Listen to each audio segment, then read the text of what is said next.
আমেরিকার সরকার সাহায্য করেছে শুধুমাত্র ফিলিস্তিনের মুসলমানদেরকে হত্যা করার জন্য। 2200 কোটি মার্কিন ডলার একদিনে আল্লাহ তাআলা যে দাবানল জ্বালিয়ে দিয়েছে না, একদিনে ক্ষতি হয়েছে 5000 কোটি মার্কিন ডলার।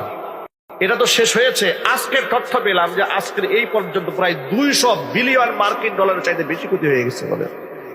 পৃথিবীর সমস্ত প্রযুক্তি ব্যবহার করে ওরা আগুন নেভাতে পারছে না, দাও দাও করে জ্বলতেছে। সে আগুন এমন ভাবে জ্বলতেছে যে আগুন কি দিয়ে আপনি নেভাবেন?